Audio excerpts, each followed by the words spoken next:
Everyone thinks the Inseego MiFi 8000 is a cheap shortcut to blazing mobile internet, but here's the thing, the hardware is solid while the landmines are in activation and carrier quirks.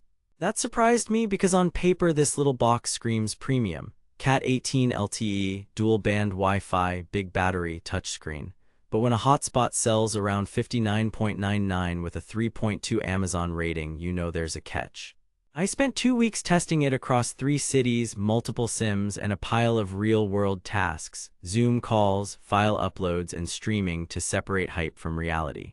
And what I found flips the usual assumptions about this device on their head. Before we dive into what I discovered, quick heads up. If you're already convinced and want the best current price, I've dropped my vetted link below, but hang tight. The one thing that might make or break your experience shows up later in this video. Here's why I even grabbed the MiFi 8000. I travel for shoots and need reliable backup internet for uploads and client calls. Phone tethering kills my phone battery and throttles at the worst times. I've tried bargain hotspots before, they overheated, dropped connections, and turned my bag into a toaster. So when I saw the MiFi 8000 promising up to 24 hours of battery, quick charge back to 100% in about 3 hours, and support for up to 15 devices, I figured this might finally be the dependable travel router I wanted.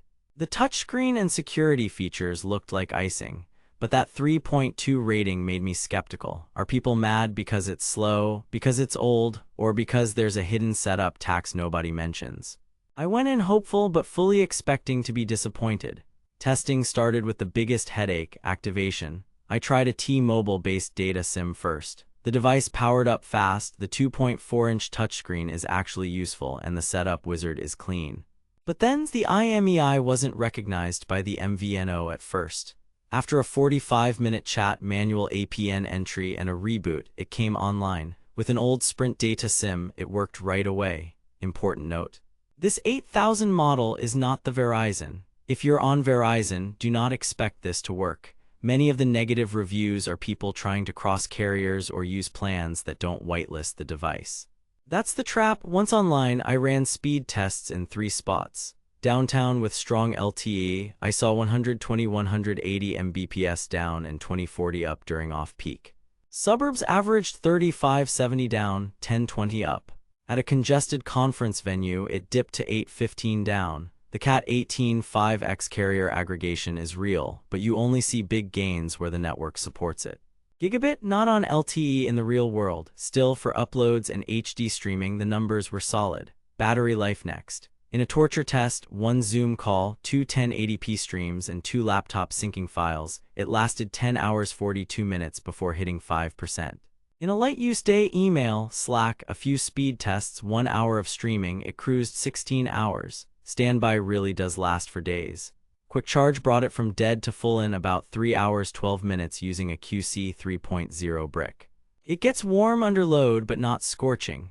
After roughly 90 minutes of sustained traffic at the conference, I saw about a 20% speed dip that looked like thermal or network congestion. Placing it on a hard surface instead of a bag improved stability. Wi-Fi performance was better than expected. Real simultaneous dual band meant I kept my video gear and laptop on 5 GHz while the team's phones sat on 2.4 GHz. With 12 clients connected, throughput stayed stable. Range was apartment-wide at 5 GHz and 2 rooms farther at 2.4 GHz. If you hit weird slowdowns, forcing 5 GHz for laptops solved most issues. The admin portal is straightforward. You get WPA2, WPA3 options, a guest SSID, Mac filters, and the option to lock or hide the reset behavior. Nice touch for shared environments. Features: the touchscreen makes quick checks painless. The USB-C port supports reverse charging. I topped off my phone from 18% to 52% in about 30 minutes, but remember that eats into hotspot battery. File sharing via USB stick is niche but worked. There are TS9 antenna ports under a side flap, with a small MIMO paddle outdoors at a cabin. RSRP improved by roughly 7 dB and speeds jumped from 6 to 14 Mbps, the difference between buffering and watchable. Reliability: over a long weekend, it dropped the data connection once overnight and reconnected after a reboot. Firmware updates may vary by unit. Some Amazon listings are refurbished, so your mileage and battery health can vary. Here's the reveal: the MiFi 8000 is legitimately good hardware wrapped in messy expectations. If you treat it as a Sprint to T-Mobile LTE device provisioned on a compatible data plan, it punches way above its $59.99 price. The 24-hour claim is standby and light-use fantasy. Heavy workdays land closer to 10-14 hours, which is still strong. The Cat18 modem isn't about mythical gigabit, it's about consistently better throughput in areas that support carrier aggregation. Against phone tethering, it wins on stability, battery independence, and connection management. Against newer 5G hotspots, it loses on peak speed but often matches or beats them in weak 5G zones where LTE is more mature. Compared to alternatives, Verizon folks should look at the 8800L or a Nighthawk. AT&T users are better off with a dedicated AT&T-approved device. If you need fully unlocked global roaming, verify the exact SKU and band support. Don't assume any MiFi 8000 will accept any SIM worldwide. And about that 3.2 rating. A lot of that is activation pain and carrier mismatch, not the router itself. Once provisioned correctly, it just works. Now that you know the key gotcha is carrier compatibility and proper provisioning, grab it from a seller that clearly states network support and battery condition. I linked my pick in the description. Stock rotates and the best refurbs vanish fast, so move before the good ones are gone. Bottom line, buy the MiFi 8000 if you're on or an MVNO that supports it, want strong LTE performance with all-day battery, and don't mind a little setup.